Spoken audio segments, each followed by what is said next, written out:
In this video, I'm going to go over how to make changes to the Lisa Turetsky website.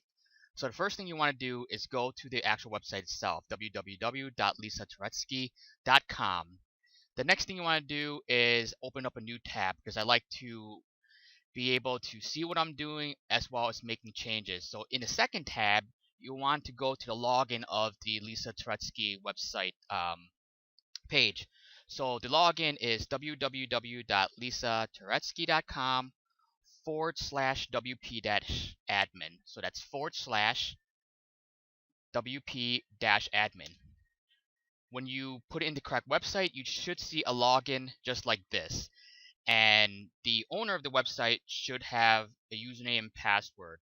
If that person forgot the username and password, there is a lost your password feature on WordPress that allows you to retrieve and reset your password. So if you don't have your password, you definitely can utilize this functionality. So I'm going to go ahead and pause the video so I can log in. Once you're logged in, you should see a dashboard similar to this. This is where you're going to make all your website changes and any type of maintenance that you need to do. It would happen here, and you'll be able to flip back and forth between the two tabs to see what you change and how those changes reflect on the website. So the first thing I want to go over is the home page, which is right now called Welcome. So in order to change pages, it's pretty simple. On the left-hand side, you have all the different types of things that you can do. It's the navigation. So you want to go to Pages. Once you click on Pages, you should see all the different pages that exist on the site. So what I want to do is I'm going to go to the Welcome, which is also an alias for front page. How I can tell that it's the home page or the page that I want to edit is essentially at the top. The top will basically tell you what the page name is, and that helps you identify in the admin which page you're editing. So for example, if I wanted to change the About Me page, I'll see that it's About Me. It's also highlighted in the menu. And then if I go to Pages, I can look for About Me. Another way to be able to easily edit your page is at the top. Once you're logged in, you should get a little menu at the top, and there's a couple features that you can do. You can either edit the SEO for it, or you can just click on Edit Page. I don't like going through this option just because if you actually click on it, the page that you were looking to see the changes that you're going to make for the front end becomes the actual dashboard itself. So I like just to go into the second tab and try to find the page that I want to look at to edit. Of course, you can always just right click and open up a new tab, and that would work as well. So it's, for me, the preference is to work everything to the second tab in terms of changing, and then keep the first tab as a way for me to view my changes. So I'm going to go back to the welcome page, and then in the back end, I'm going to go ahead and click on Edit under Welcome. So as you can see in the admin, you have a lot of things that are going on, and you can probably identify what components it's going to reflect where. So this will look familiar because that is going to be this middle section here. It's called the content. So for all the pages, or most of the pages except for FAQ because it's special, everything that you see in this area here is going to show up in the middle of the page. And this section here, it works similar to Microsoft Word. It's essentially what you see is what you get. So as you're typing in, so if I wanted to add more text, I could just go ahead and add more text. I can highlight certain words, and I can change the font. I can change the font size. Let's make this a little bit bigger.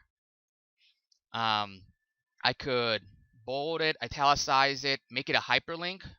If you hover over each of these menu options, you can see what kind of things you can do to manipulate the text. So on this one, I can do insert edit link. So I'm going to click on that, and it gives me an opportunity to either put in a link that's external to the site, like I'm putting in Google, and and then also select the option to actually have it so that if somebody clicks on that, it opens up a new page or a new window /tab.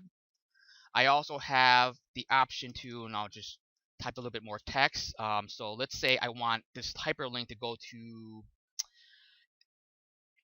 the contact page. So let's say I do click here to go to the contact page. The word here would be a hyperlink, so I'm going to highlight that. Click on insert edit link, and because this is going to be an internal link to a page that is on the site, I would search for the page that I want it to link to. So I'm going to type in contact, and here it says it's contact, and it's a page type. So because you'll also be able to link to specific blog posts if you wanted to, and you would just search it by the blog post name, but instead of saying page, it'll say post, I believe. So in this case, I'm going to click on add link. I'm going to update this by clicking on the blue button on the right hand side, and then on my first tab I can refresh, and I can see that my changes have been reflected on the site. Of course, if I click on the word here, it will go to the contact page. Now it opened up a new tab, so let's go back and see why it's doing that. Because it's an internal link, we don't want it to open up a new tab. Typically, standard-wise, a link within your own website doesn't open up a new tab, but a link to a page or a website outside your website should open up a new tab. So I'm going to go ahead and click highlight the word here and click on the insert edit link, and I'm going to uncheck open link in new tab. So that way, when I update my changes and refresh the website, clicking on the link here will just go to the contact page without opening up a new tab. Other things that you can do as well is you can also change the text color. So let's say I want yellow, I can do that. Other things that you can do is, let me just type in more dummy text. Let's actually use some better dummy text than this. So I'm just going to go to a website that provides dummy text. Just give me a second. Let me just copy this paragraph so we have more dummy text to play with. I can highlight the entire paragraph, and I can either right align it like so, or have it centered like so. I'll keep this left aligned. I can also make things as bullet points by going like that, and then as I press enter, I can make more bullet points. So there are a lot of options that you can do. One thing I want to also cover, because this is not typical of what people are used to, there is a difference between pressing enter and holding down shift and pressing enter. So if I put my cursor right here after this sentence and I press enter, that's going to be a line break plus another line break. It's a paragraph break, so essentially it will to you it would look like it's, not sure what the right word would be, but it'll look like there'll be too much spacing, right? But if I hold down shift enter, it will just be a regular line break, so the text will just go on to the next line. So just be aware of that if you're playing around with spacing. There is a difference between enter and shift enter. So like over here I use enter, so there's a lot of spacing. So if I wanted to clean it up a little bit, I would just use shift enter. Let's see if this is going to work. Looks like it didn't.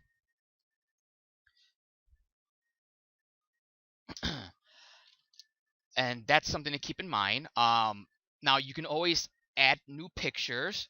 You can add pictures. You can add links to documents. You can also add links to PDF files, music files, and so forth. Any type of media content. And to do that, you'll click on Add Media, and you can either use an existing photo like so. So let's say I wanted to have this photo show up. I then have the option to either left align it, right align it, center, and so forth. Have the link be a hyperlink. By default, WordPress will have the image be a link to itself, so that when somebody clicks on the image, it'll open up a new window, or maybe the same window, but it will just show the image itself, and I could show you what that means. And then once you're happy with it, or there also is size, because this image is small, it'll have just full size, but there are other options. And I'll show you the way to upload an image, and then I think there'll be multiple sizes. But in any case, I'm going to choose an existing image that's already uploaded to the website. It already belongs to the website, and insert to page.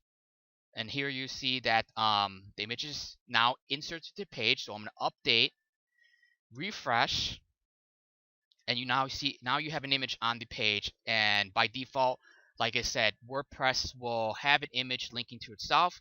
So if you click on that, it'll go to a page, and it basically just shows the image. So if you don't like that, what you do is you either could click on the image, go to edit, and then where it says link to, just click on none. You can also have an image linked to either a custom URL, either another page on your site, or I think those are probably the options that you'll use. This time, let's upload an image. Let's say there's a new image. It's never been put on the site, and you want to have that image on your site. So I'm gonna go ahead and create a dummy image. Just give me a second. Okay, so I have a dummy image on my desktop, and now I want to add it to this page. So I'm gonna go to Add Media, and I'm going to take that image and I'm going to drag it into the window. As you can see, you just drag it and you drop it into the window and you let it go, and now it's going to upload the image. Now this is a large image for demonstration purposes, so that I can showcase the size here. WordPress does allow you to upload any type of image, and it does do some auto sizing for you based on some sort of algorithm. Now, I prefer to modify my image to the exact size that I want to show up on the site with Photoshop and then upload it. But if you don't have an image editing software, you could have WordPress do it for you. You just don't have good control of the sizes that it will create for you. So I have thumbnails now, medium size, and then the full size that I uploaded. So I'm going to do medium, and I don't want it to link to anything, so I'm going to go none, and then I'm going to do insert to page. So here is the image I've just uploaded. Now if I click on update and refresh my changes, now I have an image on the site, a brand new image that didn't exist before on the site. So the next thing I want to cover is, let's say you wanted to, like this image, justify this text alongside this paragraph here. That's very easy to do as well. This one, I don't have a good rule of thumb. I basically just play around with it a couple times and see what looks good. So it'll take some practice, a couple trial and error, but you'll be able to right align images or left align images, like for this image, and still make it look good with the paragraph text wrapping around it. So I will click and hold onto the image, and I will put it right there. Then I will have it right align. I will update the admin, refresh, and see how it looks. Okay, so it's pretty good. Maybe if I grab the image and put it in right here, it'll look better, because then we don't have this sentence wrapped going over it. So let me just put that somewhere there. Okay, good. Let's update and refresh. Let's try that again. Let's see if it did do it. Okay.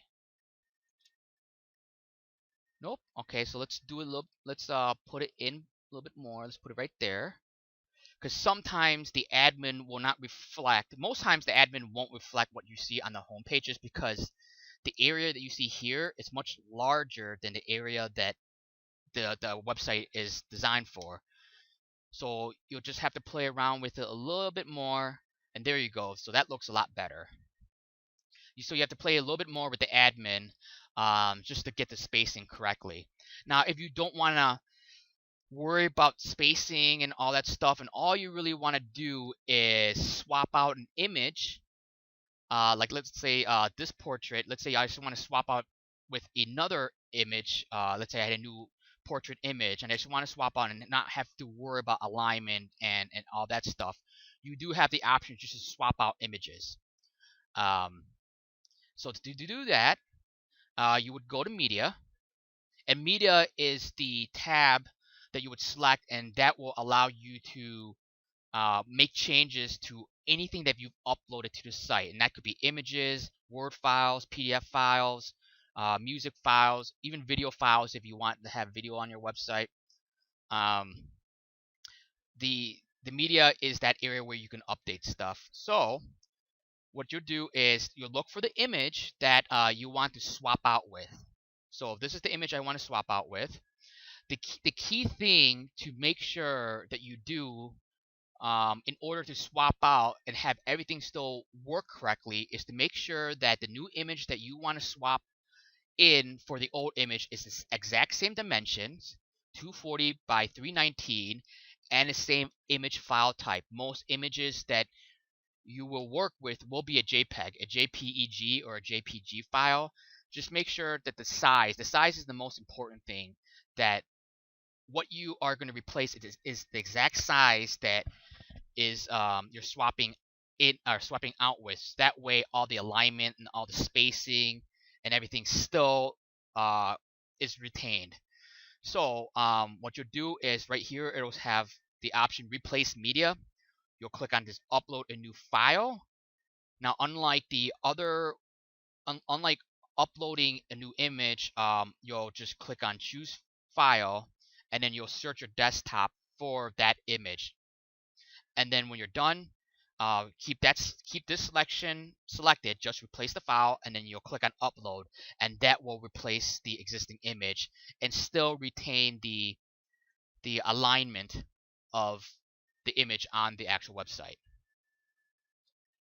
So let me go back to pages and click on edit welcome homepage. And let's go ahead and delete these dummy texts. We don't want that. So I'm going to basically keep everything back to what it was before. I'm going to click on update and just want to make sure everything still looks good. Perfect. Now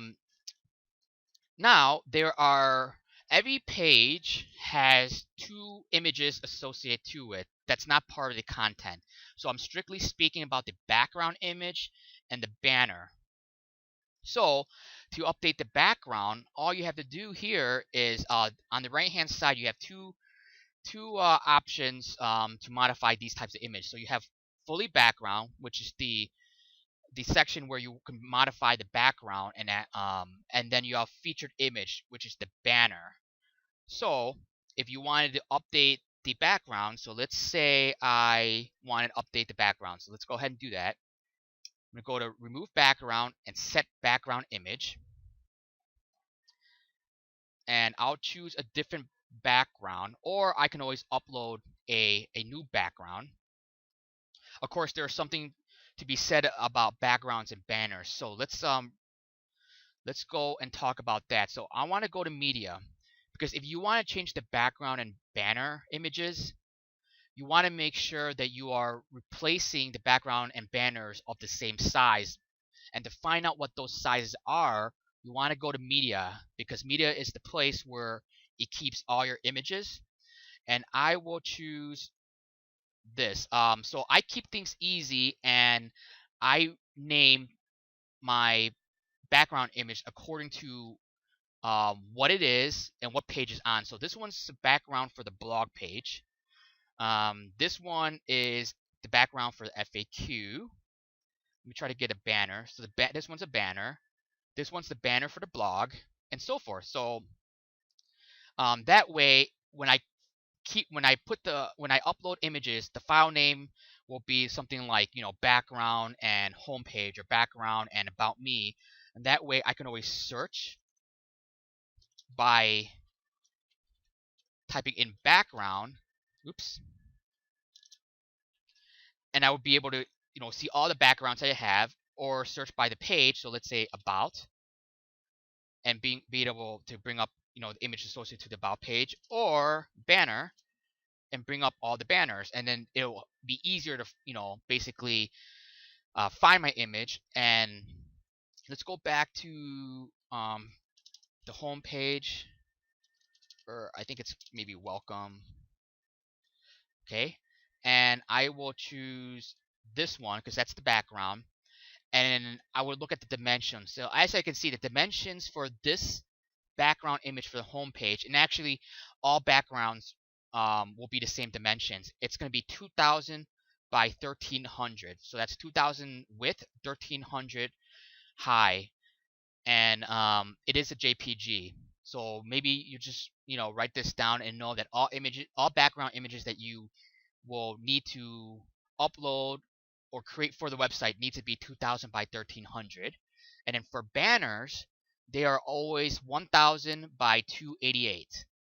So that's how you'll be able to find out what the images sizes that your site uses. Basically, go to media, choose an image that you either want to swap with, or image that is similar in size that you want to put in, and then basically click on that image and try to find out what the size of that image is, so that you can create a image of that size and put into your website, and everything will still retain you know precision wise, will still retain and it still look good. So I'm going to go back to pages, and I'm going to go to welcome, go ahead and edit that, and I will remove the background because we removed it last time but we never saved it, so no changes have been saved. Remove the background, set the background to, let's say I wanted to do this one. So this one's a different one. This one's the background for specialties, so go ahead and set that. And then let's remove the banner, and let's say we want the banner to be let's say a white background. I had this for testing, so we'll use that. And let's go ahead and make sure everything looks good. Perfect. Background's going to be fixed. It's not going to be repeatable because it's just stretch. It'll just stretch the entire page. Click on update, and we should see some differences now. So we have our white banner, and now we have the specialty background. And this applies throughout the entire site for each of the different pages if you want to modify the background and banners, except for the blog, which we'll go over. The blog is special because it's a blog, so it works a little bit differently. So I'm going to go ahead and remove these test changes and put it back to the welcome background. Let's see which one it is. Nope. Okay, so it's this one. So background welcome, good. And then for the banner, I'm going to put it back to the welcome banner. Perfect.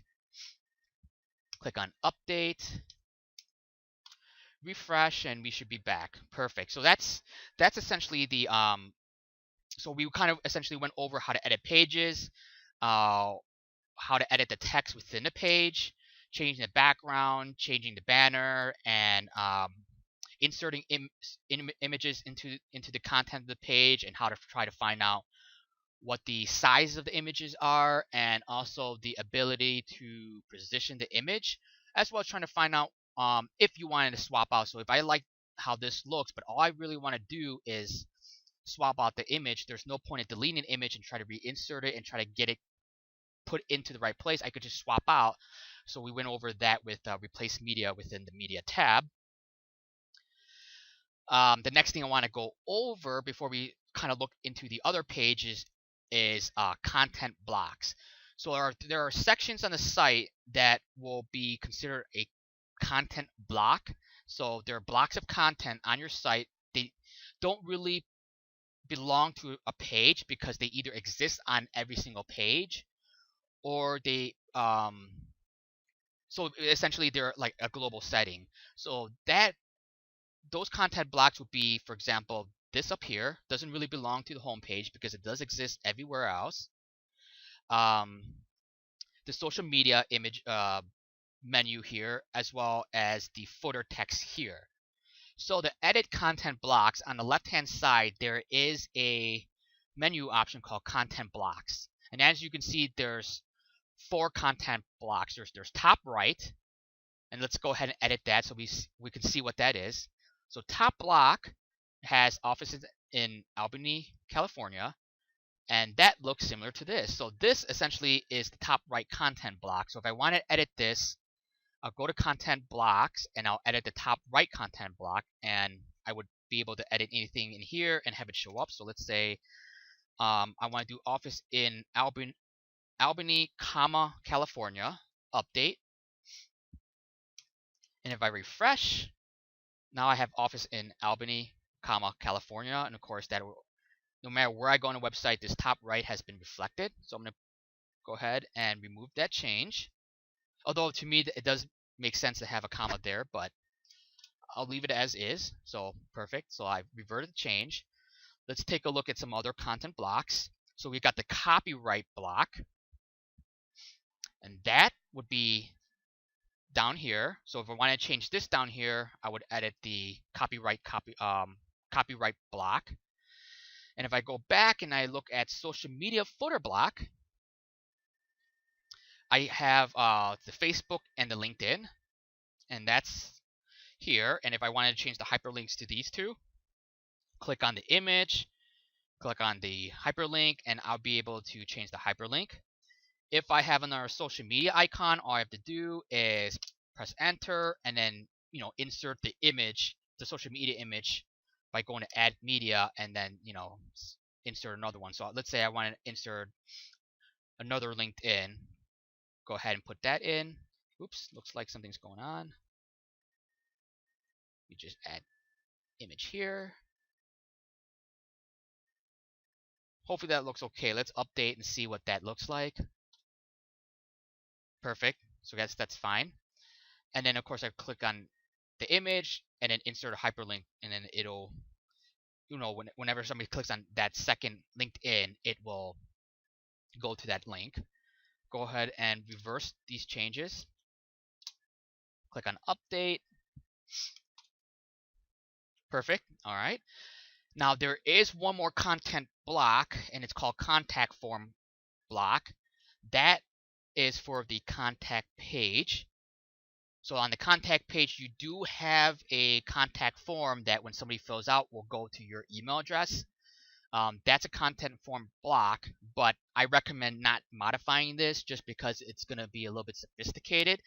I will show you how to update the email address of where that content, where this contact form goes, but we'll talk more about that when we discuss the contact page. So let's go and look at anxiety under specialties and take a look what it looks like in the back end. So we go to pages, and I will go ahead and click on edit for anxiety, and this is the anxiety page.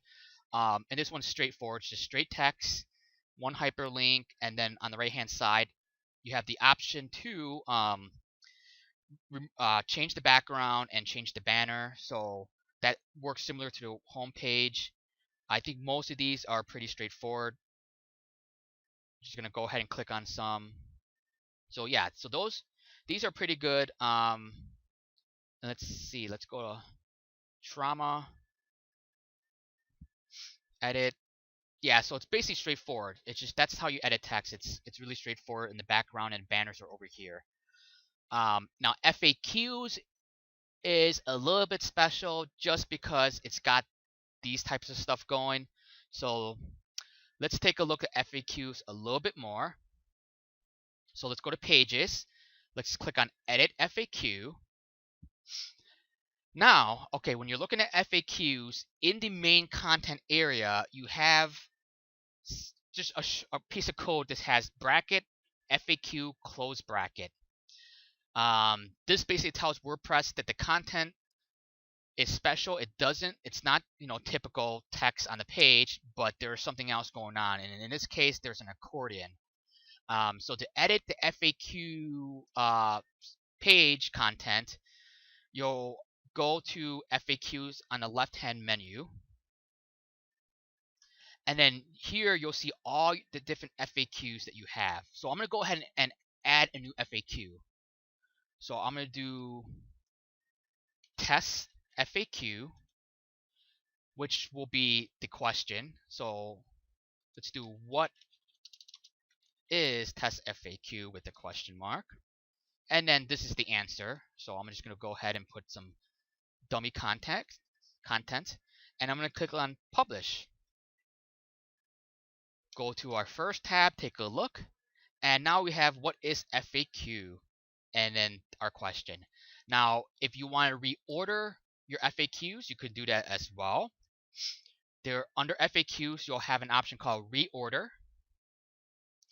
And I could then just drag and drop my FAQs anywhere I want. So let's say I want the what is test FAQs after how much does it cost. So I'm going to drag and put it in there, update, and then refresh my page. And now the what is test FAQ comes right after how much does it cost. So that functionality has been programmed and put in for you. Now let's go back to FAQ, and I'm going to go ahead and delete this test FAQ. And then now when I refresh, it is gone as well. That reminds me I should go back to media, and I'm going to go ahead and delete this test image that we put in. So I'll click on it. I'm going to do delete permanently. I just like to keep things clean. It also allows it to make it easier to search for images when I don't have images that aren't being used on the site. Just create clutter. So that's FAQs. I think it's pretty straightforward. It's just, it's special, so it doesn't really belong in page FAQ. You just have to go to FAQ here, and that's how you modify the FAQs. Now for the background and banners for FAQs, it's still in the same place. So I'll go to pages, FAQ, and then on the right hand side, I got the section for background. I also have the section for featured image, which is the banner. So that's still the same. For About Me, it's basically the same. We got some images at the bottom, which is you already know how to do. So you go to all pages. Let's go to the About Me. And then at the bottom, if you want to add another image, all you do is put your cursor. Let's say if I want it in between the two images, put my cursor there, add media, and select an image. So let's say I wanted this one again. I have the option to left align it, center, none. I think it's going to be centered this time, just because it looks centered here. And then I want the full size because it's the exact size. It's 102 by 99, and it'll link to a custom URL. So let's say I want that one to link to Google. Now I'll go insert the page. Let's see if it works. No. Okay, so I have to make some adjustments. So let's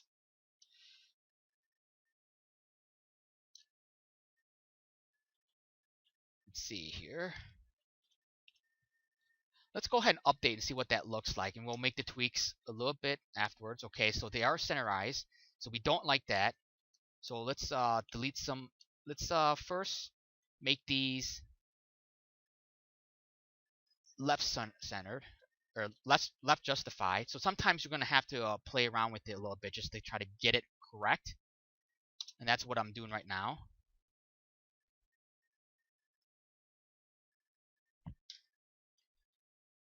Now I'm concerned that you might have to do some code editing, which is definitely not a good thing.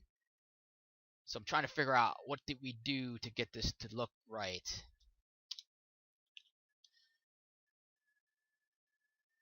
Maybe I don't align it at all. Let's see. If I don't align that, and I don't align that. So I shouldn't have pressed center align. I should have done no align. Oops. No align. Perfect. All right. And then I think there's a little space in between each one, so I'm going to add space. Okay, update.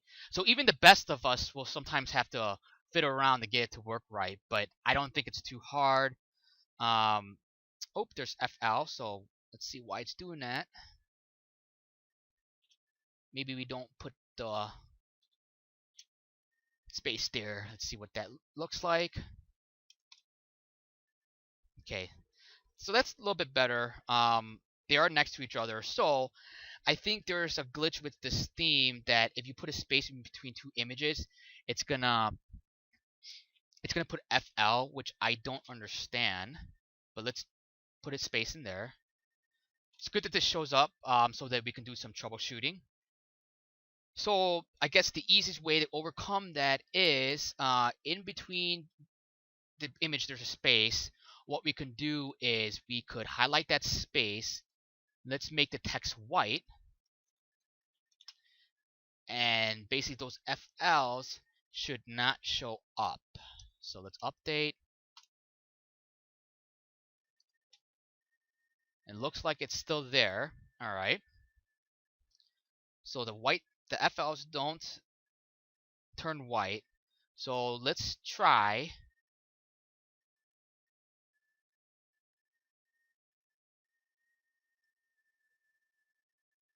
Okay, got it. Let's try this. Let's go to edit.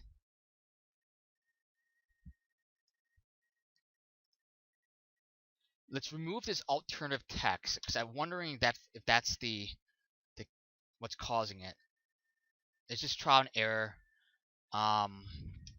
Let's see if that did work. Nope.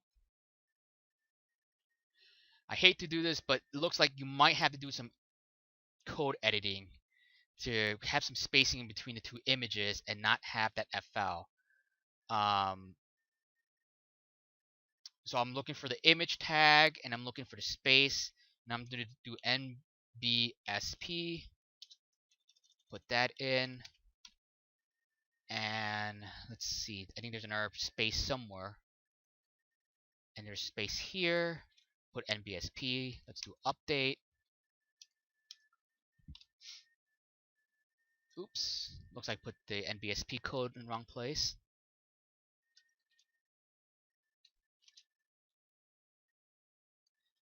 Unfortunately, it's not perfect. WordPress is not perfect, so there's going to be some weird stuff going on just like this, and they are kind of hard to fix from a consumer standpoint. I totally understand. I also wasn't expecting this, so that kind of stinks as well. Let's remove the spacing. I think it makes it easier. Okay, so there's spacing right there. All right, and then go back and add in the spacing with code wise. Put NBSP there. All right, yeah, within the image tag, so I put one there, and I will put one right here. So the spaces are there. Update. Let's refresh here.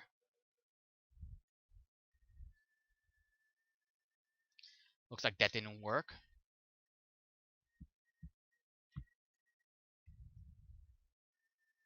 Yeah.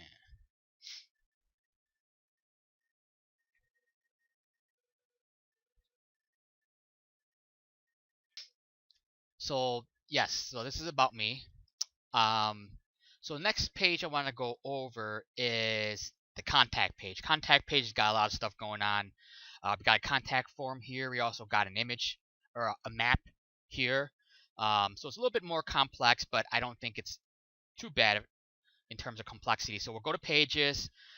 We'll click on edit, and we will see what we're dealing with. All right, so we have our content here.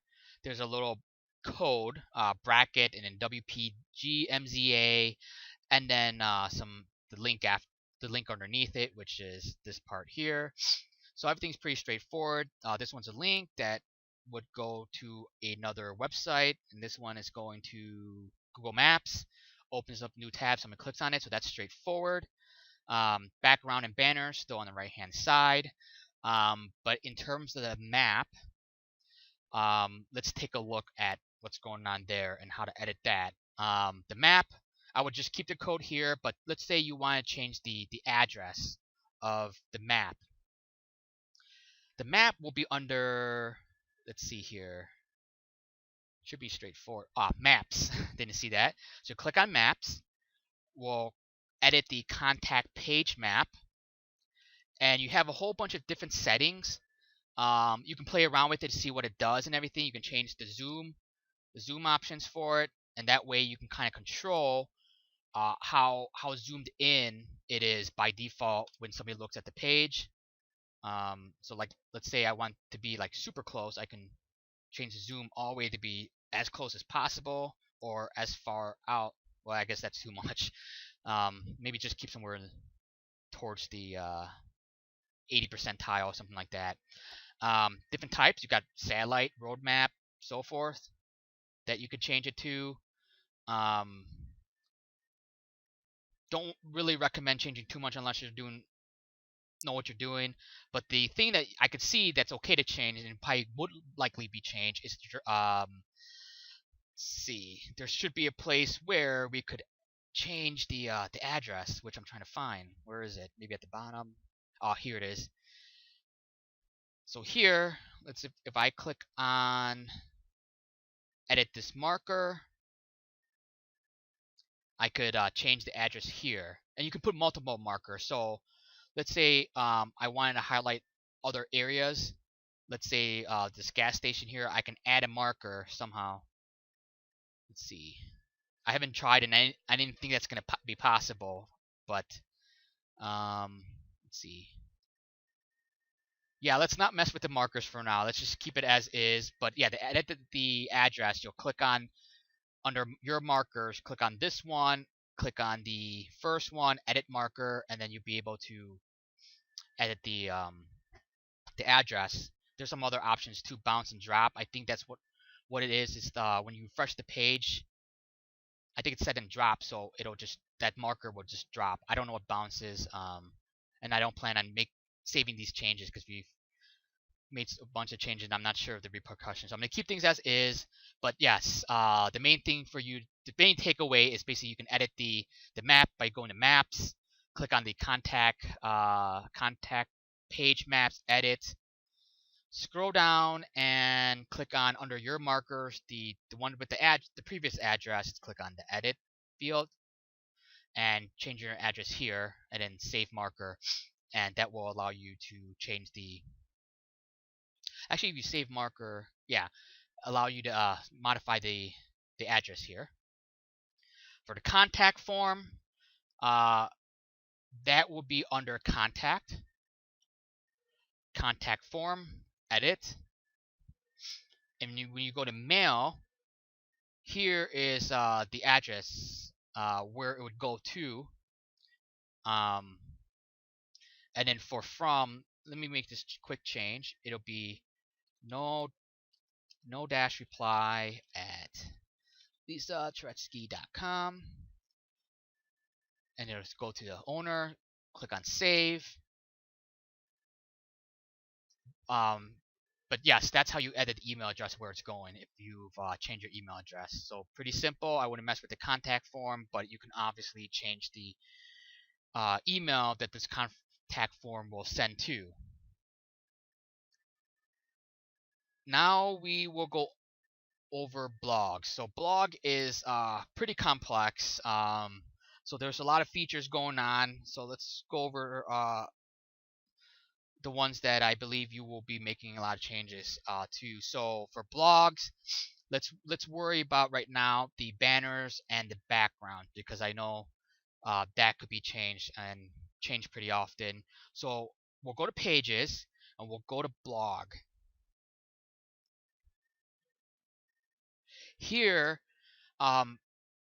if you go to pages and you go to blogs, you can change the background. So to change the backgrounds to the blogs, you'll go to pages and you click on blog, and then you could change the blog background here. Now for the banner you have to do it in a different place.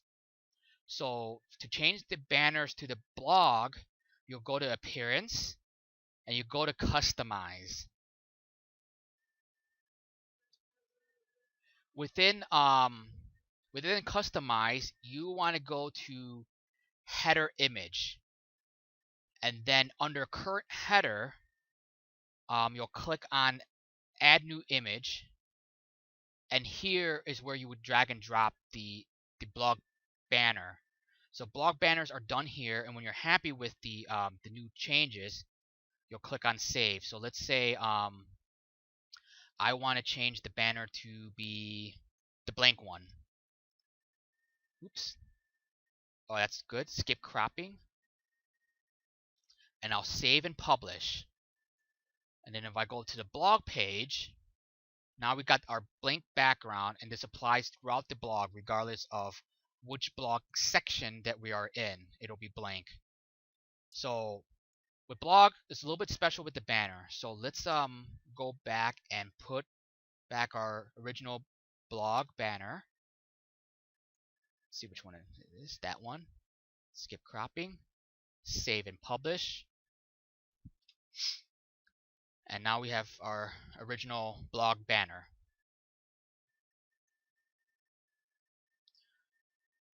Alright, I'm going to exit out of this. And now, in regards to blog, so now I'm going to talk about blogging. And this is the same functionality that's in a whole bunch of other WordPress blogs. They all work the same way. So I'm not going to cover every single detail just because it could take forever. You can always look at other WordPress blog tutorials. They all work the same. The only thing that's different between your blog and theirs is just how it looks. In order to create a new blog post, let's say you have a new blog article. So right now we only have Hello World, but let's say I wanted to create a new blog article. I'll go to posts. I'll click on add new, and let's say we want to write a blog post about the launch of this website. So new website launched, and then I'll just take some dummy context and paste it here, adding images, adding links, PDFs, Word files, videos, so forth. Works the same way as editing pages. So that's my blog article, and you have the option to either publish immediately or you can set a timer. So let's say I wanted to publish, like, have this be available tomorrow for the world to see. I can set the date and time. Or even in the past, let's say repurposing another blog article. But let's say I want to post immediately, so I'm going to publish. And here on the main blog page, we have our blog post, new website launch, and this is the content. Now let's say I don't want the entire post to show up. I do have control of that. So let's say I want to only preview the first paragraph, because this is the home page of the blog, and then you can always click on the article to see the entire article. So like I think with this one, is there more content? No, there isn't. Okay, but in this article, there's a lot of content, so we don't want to, basically gumming up the table of contents page, the home page of the blog, with the entire article of every single article or every single blog post that we create. We just want to do a short snippet just so that people can see kind of a preview, and then if they're interested in reading all of it, to click on the actual blog blog post link, and see the article entirely, and then be able to comment on it. So let's say, and you have control of where you want, how much you want to preview. So let's say after the first paragraph, that's it. We want to cut it off there. So I'll put my cursor next to the first paragraph, and I'm going to do the insert more tag. I'll click on that, and then you'll see some little design thing here. Let's click on update. Go to our blog page, refresh, and now we have just the first paragraph. Maybe that's a little bit too much. We'll modify that. But then you have continue reading, which people can click on and see the entire article, which is nice. Let me just modify this. I think the first paragraph's too much. Let's do after the third sentence. Put my cursor after that. Put in read more there. Update. And that looks much better.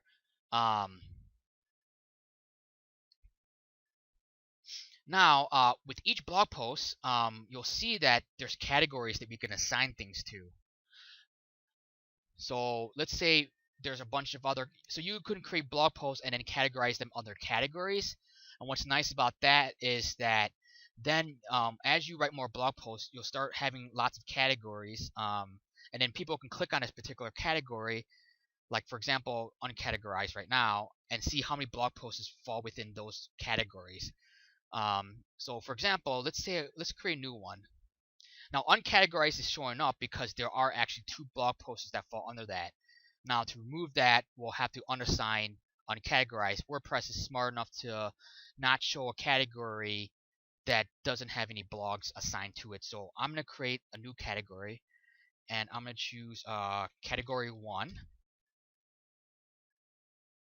and I'll also do category 2. So let's say this particular blog post applies to both category 1 and category 2. So you do have the option of assigning multiple categories to a particular category. Let's do that. So now it says blog posts is in category 1 and category 2. We see that category 1 and 2 now pop up. And let's go ahead and modify the other post, the welcome one, so welcome world. And let's just have it be only assigned to category 1. So let's refresh. So now uncategory is gone. And if somebody wants to look at only category 1 content, oh, there's 2 of them in category 1. So the hello world was in category 1. But category 2, it's only this one, the new website post. So that's nice for features. So as you could build out, then you can assign things to categories. I believe tagging is turned on as well. Taggings are just basically keywords that you would think people would search for or relate to. So this one is like welcome, and what's this about? Just welcome, and then maybe blogging. Let's do add, and let's update that. And then for our other article, let's do new website launch. So this one would be about, launching new blogs, or it's about also blogging, and it's also about testing and dummy text. I'm just putting some test tag keywords. Let's see what it looks like. So let's go to new website launch.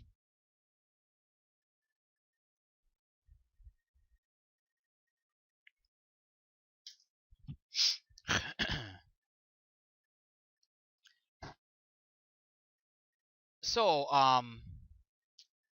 that's posting blogs. Now let's see what else we can do. Okay, we can talk about commenting. So your website does have the feature to have people comment on blogs. Now by default it is turned on.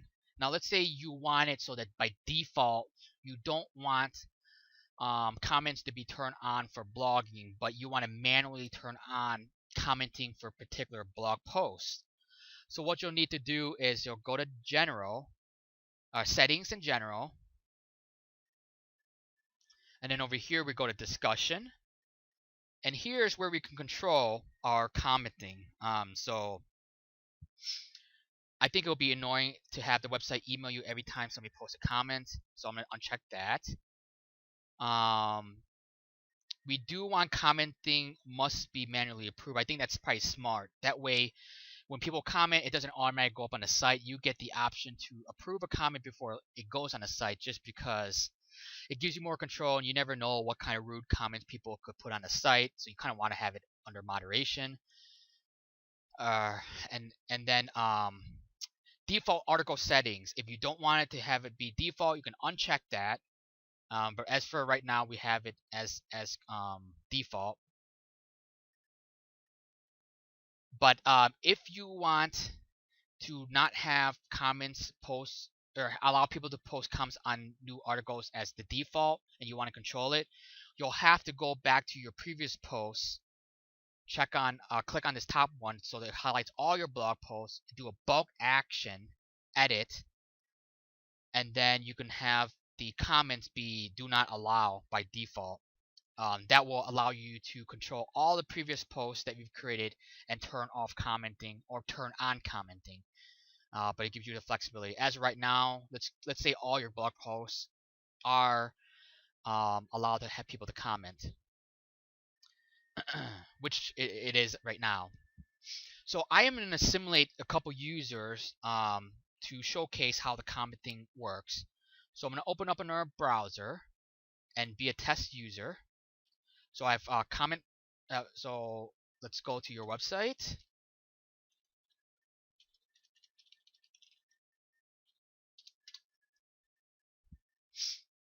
Let's go to blog. New website launched. And I'm going to simulate a user that will create a comment.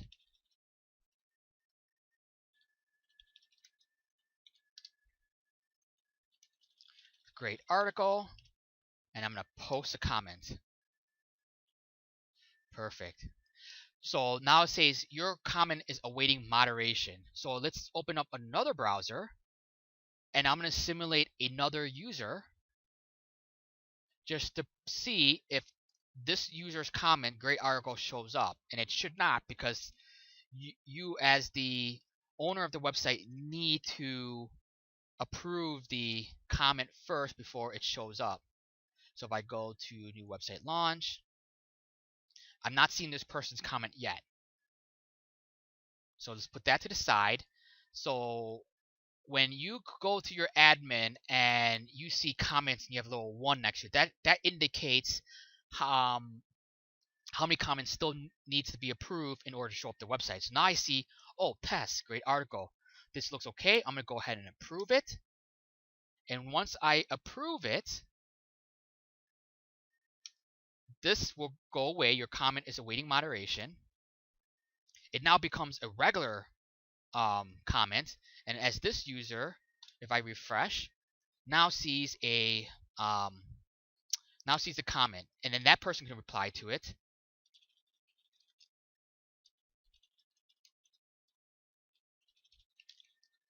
Let's say, I totally agree.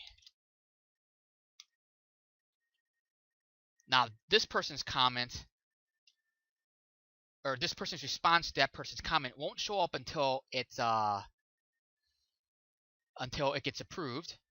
So if I go back to dashboard, now I get that one next to it saying, okay, there's one comment or response that needs to be approved. This looks okay, so I'm gonna go ahead and approve that. And now it is now live on the site. Let's go back.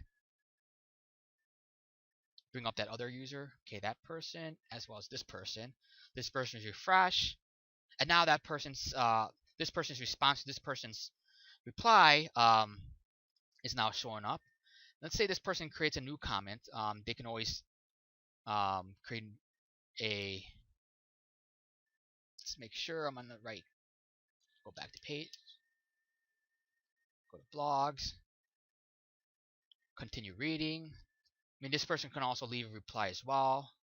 So this reply, new comment,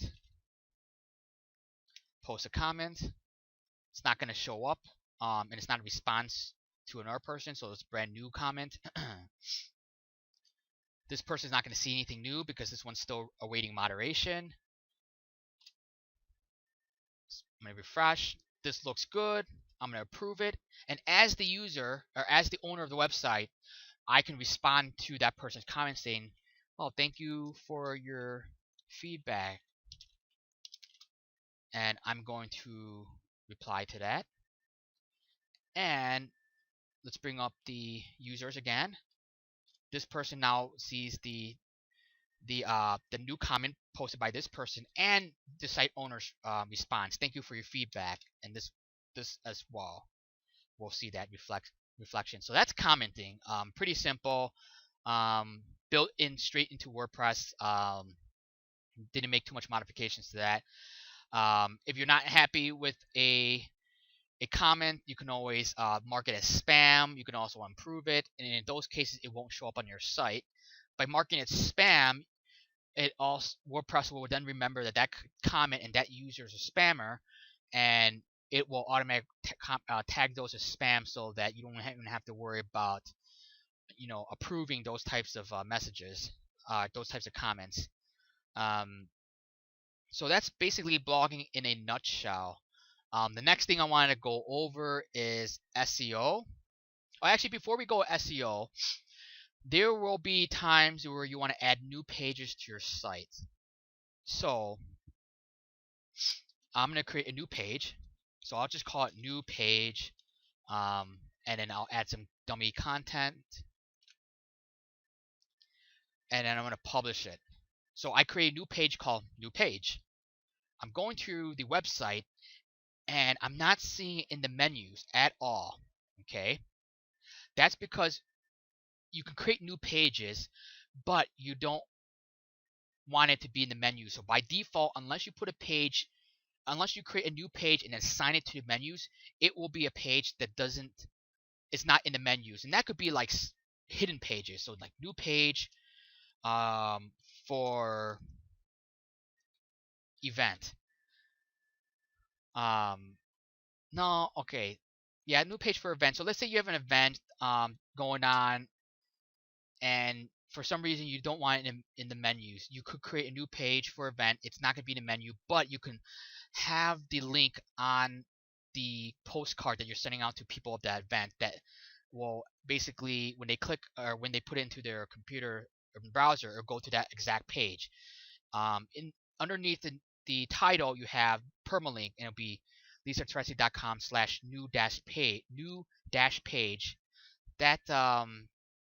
That seems kind of hard to type in, so let's just do event. Click on OK.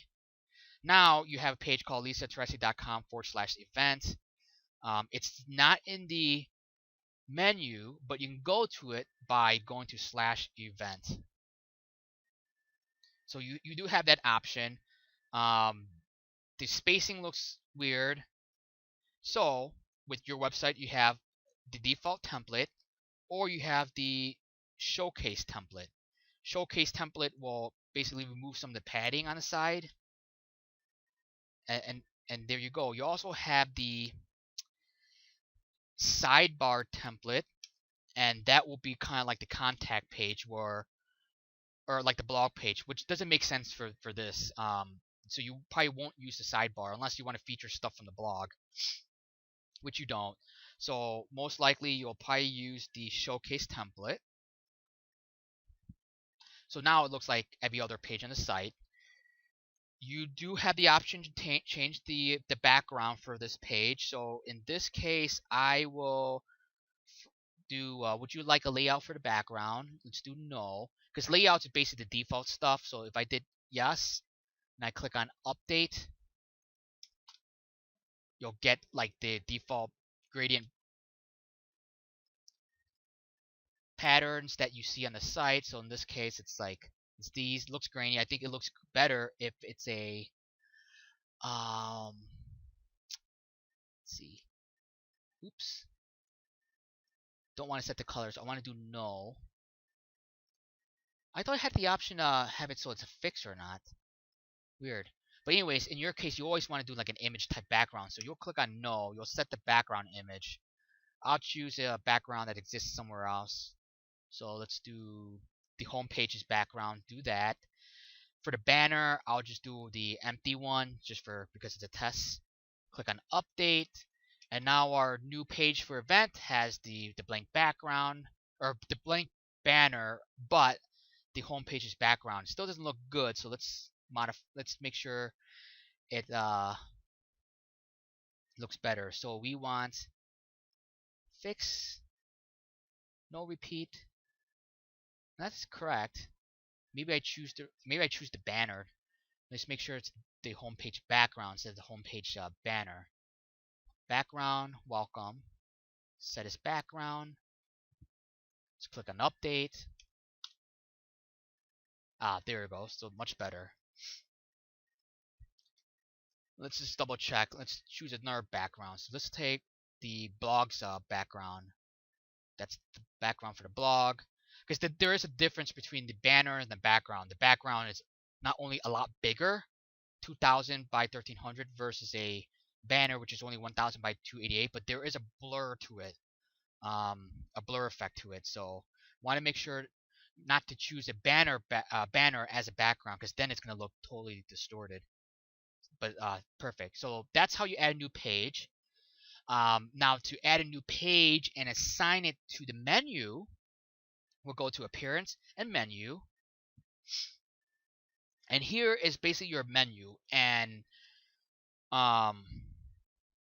anything that's indented basically means that menu item will show underneath another menu item. So like these are showing up under their specialties. If I wanted to add a new event page, it always adds at the bottom. Let's say I wanted to show up, let's say right here. And I'm going to go ahead and save the menu. And now we have new page for events as part of the menu.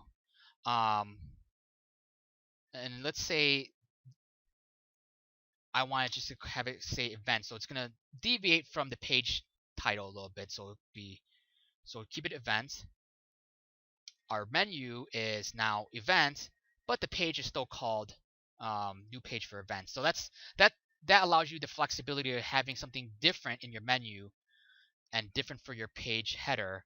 Just because the menu has so much spacing, you don't want to use up all the spacing, just because then you'll get some side effects because the menu is only so wide. Let's say I want the event to be under welcome. You have the option to do it as well. So events is gone, but now welcome has have event underneath it.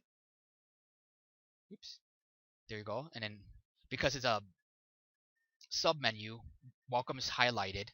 And then it's highlighting events, just like specialties. If I go to inner critics, special is highlighted, and then this inner is highlighted. So there you go. But I don't want that, so I'm gonna go ahead and remove it from the menu. Now, if you want to remove the blog completely, I mean, all these menu items, you can sort it any way you want, have it indent any way you want. You can totally name the menu labels any way you want. You can also even remove it, just like how I removed the event. And over here, you could assign any type of pages that you want. To create a menu item that isn't really a page, like specialties, you click on specialty, nothing happens because there's no specialty pages. It's just a placeholder so that you can create submenu items for it. To do that, take a look at what specialty looks like. It's a custom link with a # as the URL. And I can do something just like that as well. So I do a custom link. I'll do a # as a URL. And let's say, I don't know, I'm drawing a blank here, but let's say I want to do, let's do events, and really the top menu item is really not a clickable page item, but it's really just a page holder for different events that could appear underneath events or event. So let's say I have event. Let's do a custom link. Have this go to google.com, but looks like this is events 2. I could do that. I'll do another one. Let's say this one goes to Yahoo. Maybe the link is Yahoo.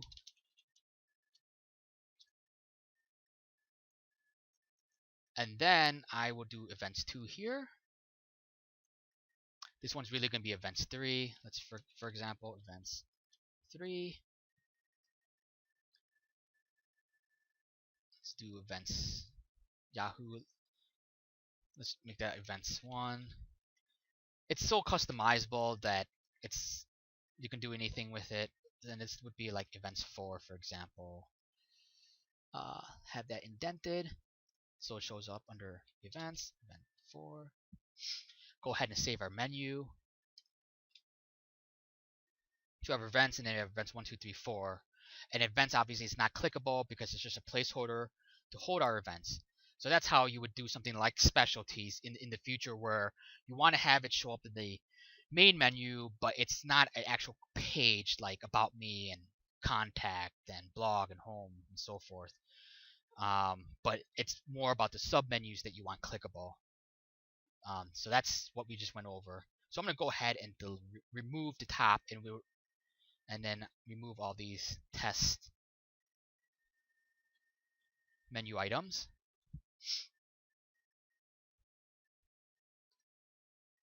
Make sure everything looks good before we save. Click on save. And events are now gone. We have our original menu. So we went over how to add a page to the site, and then if you want that page to show up in the menus, how to add that page to a menu, as well as just modifying the menus and changing the orders of the menus and adding the menus in general. we went over that. All you do is click and drag, and you pull, and you can indent any way you want. So we just went over the menus. The next thing I want to go over is SEO. SEO is very important to your site, and you do have a module in WordPress that allows you to edit the SEO. SEO comes in two forms. You can set up a general SEO that will apply to the site unless you manually override it. So if you go under SEO, let's leave page here, and we go to, I believe it's under your info. Perfect. At the top, if I hover over this, it says welcome, and then a pipe, and then Lisa Turetsky, comma, MA, and then dash Albany, California. If I wanted to change that, and let's go to another page and just take a look what it has. So it has anxiety pipe, Lisa Turetsky, comma, MA, dash Albany, California. So the structure of the general SEO for the title is going to be the page name, a pipe, and then essentially some text afterwards, which shows up here. So that if I wanted to change this to something else, so let's say I do test, and I believe this is going to work. Let's just double check.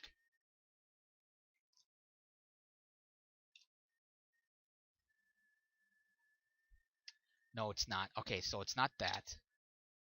So it's not done here. It is going to be done in general. Oops, not general under SEO. It'll be under settings and in general. You have a site title, and this is where you would edit anything that comes after the pipe, the first pipe, because the first pipe is going to be your website, the page name, like welcome or FAQ or anxiety and so forth. So anything that happens right after that pipe, it's going to be this right here. So this is going to be your generic. So if you want to change your generic, and let's do a pipe as well here, and then I put a comma after Albany in California, and I save. If I refresh here, now we have welcome pipe Lisa Turetsky, comma, MA pipe Albany, comma, California. And here in FAQs we have FAQ, pipe Lisa Turetsky, comma, MA pipe Albany, California. Now our general template has changed. The general SEO template has changed. So let me just put this all back to what it was originally. I forgot what it was. Lisa Turetsky, MA. I think dash was what we did. Albany, and then no comma. And save. Let's refresh. So good. FAQ, perfect. Let's go to the contact. Perfect.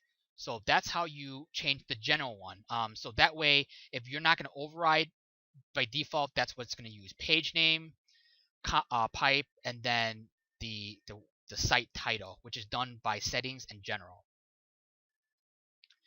I believe under SEO and general website, this thing, that's going to be for blog posts. Let me just double check what it shows up for blog posts. So we got new website launch, which is the page name, pipe. Perfect. Okay. So you don't modify this. Just go to settings and then general, and then that's what you modify for the SEO, for the general SEO. Now you do have the override, right? So for example, let's say under FAQ, I want to modify the default. You have that option.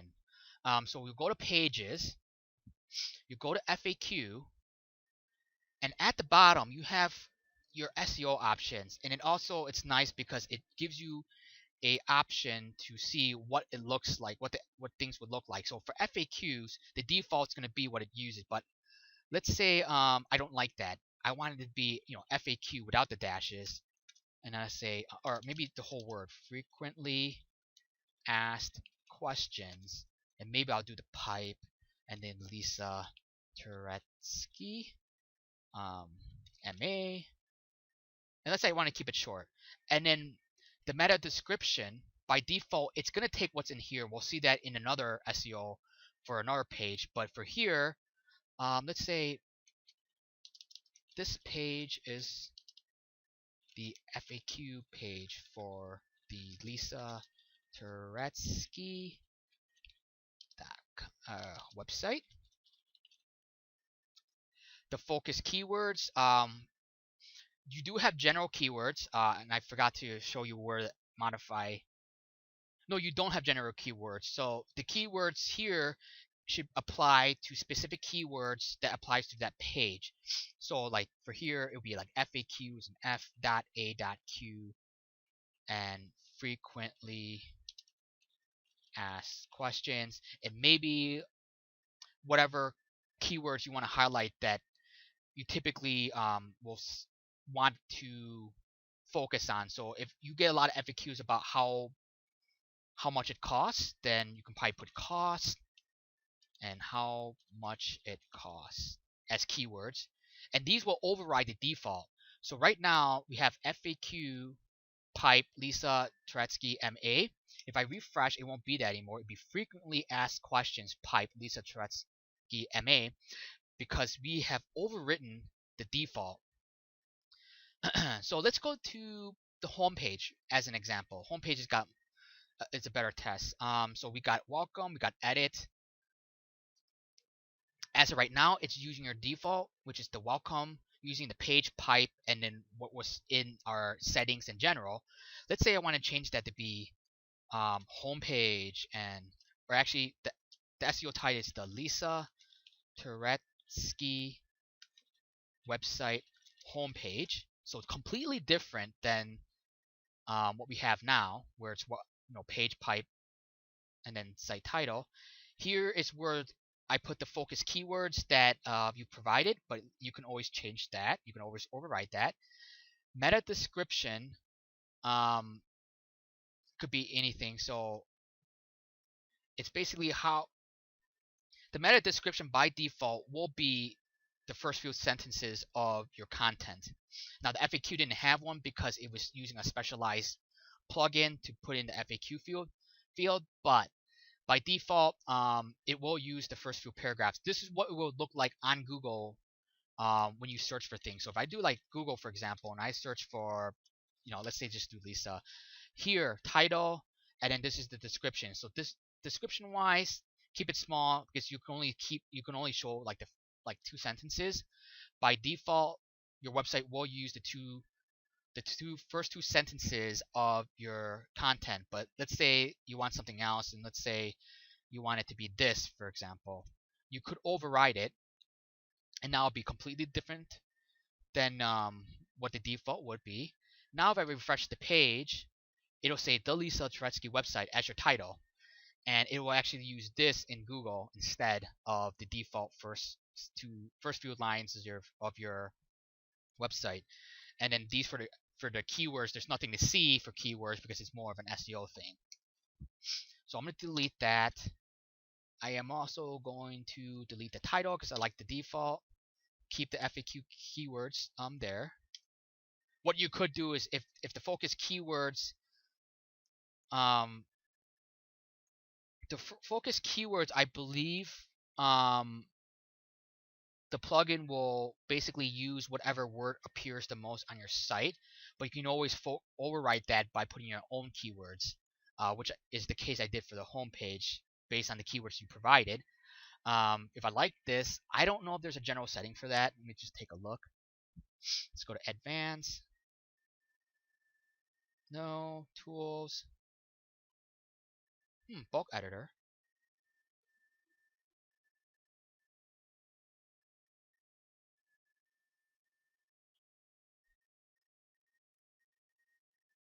Doesn't show there.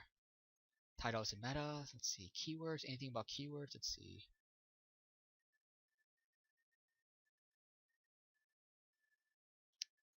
Nothing about keywords. Okay. So if you like the keywords that you provided to me and you wanted to put on every single other pages, just go ahead and edit each of the pages and basically copy and paste the keywords there. Else, it will use the most common one. Let me see what it looks like on the contact page, because I know that that one has empty keywords. Let me just see if the keywords are what kind of keywords are put in. Keywords. Let's do meta.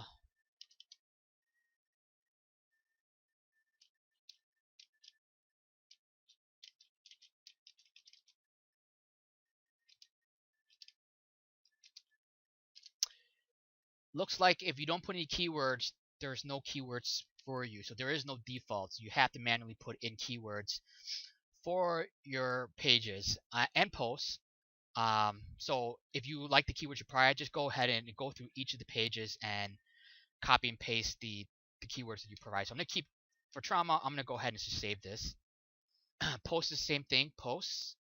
Go to hello world.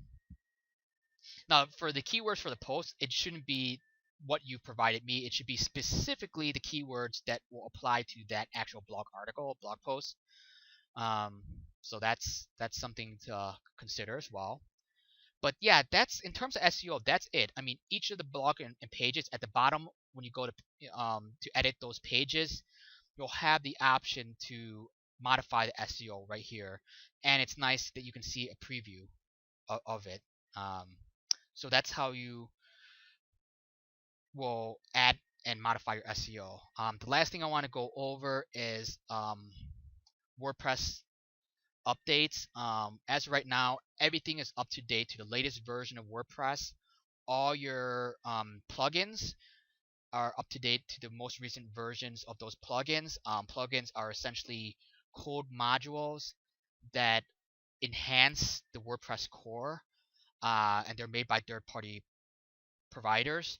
And your website has a total of 11 plugins. As time goes by, you will have to keep these updated, and it's really, really easy. You'll know what needs to be upgraded because when you log into the dashboard, you'll see a number next to updates, as well as on your dashboard here, and it'll tell you what needs to be updated. It's a matter of just clicking on the update button. You'll have an options down here for plugins, themes, and WordPress core to click on update, and it'll do automatically for you. Just click a button and it'll automatically update your website. The only thing I want to bring to your attention is that, one, you should always keep your website up to date, your plugins up to date, and your themes up to date, because updates come with new features. It also plugs any security holes and and it also plugs any vulnerabilities. I have seen websites that have been hacked because they don't keep their plugins and their WordPress up to date. So very important to keep up to date as soon as possible. Whenever you see a a orange circle with a number next to updates and dashboards, go ahead and click on those and update your WordPress website. The other thing I also want to bring up to your attention too is that it is possible that an upgrade could break your website, just because new features may not be compatible with old sites, or old code that has been created for your website. So it is possible that upgrades can break your website, in which case you would have to contact me or a web developer to make the appropriate website changes to be compatible with the latest updates. So it's just one of those things that you want to be aware of when you update. So definitely take that in consideration, how often you update, and if you want to update to the latest version right away or not. A lot of times, most people have updates done by a professional. That's an option for you as well. From my experience, updates that go from, for example, you have version 4.2.4. If there's an update that makes it to go up to 4.2.5 or 4.3 or 4.4, those types of upgrades, they don't really tend to break your website. It's going from like a 4.2 or a 4 point anything to a 5.0 or a 5.2. When it jumps to a new evolution of a 4 to a 5 or a 5 to a 6 in terms of the first number, So like right now you're under the 4 series, 4.2, 4.3, 4.4, whatever, going to a 5.0. Those is when things will may cause issues. So be aware of that. Maybe when that road comes up, maybe that's the type of upgrades you wait for a professional. But again, always keep your website up to date.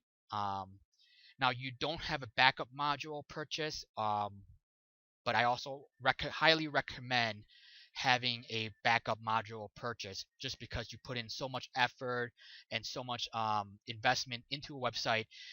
Not having the website backed up in the event of a bad update, or in the event that you do get your website hacked or the hosting goes away, it's nice to have a backup of your website on your computer or saved in a safe place, so that in the event your website, in a catastrophe website situation where you don't have your website anymore, you have a backup that you could then provide to a web developer or a hosting company to basically revert back to your backup copy. So um, it's nice to have. It's also nice to have too, in case you install a plugin or you did something while maintaining your website that broke the website. You'll at least have peace of mind that you can always revert back as you have a backup. So if you don't have one, contact me. I can definitely talk you through the process of having one, and I do have some recommendations on good backup modules that is very easy to back up to a third-party Dropbox solution, or have it email it to you, or gives you the ability to download a copy to your local computer. So that's everything about your website, and congratulations.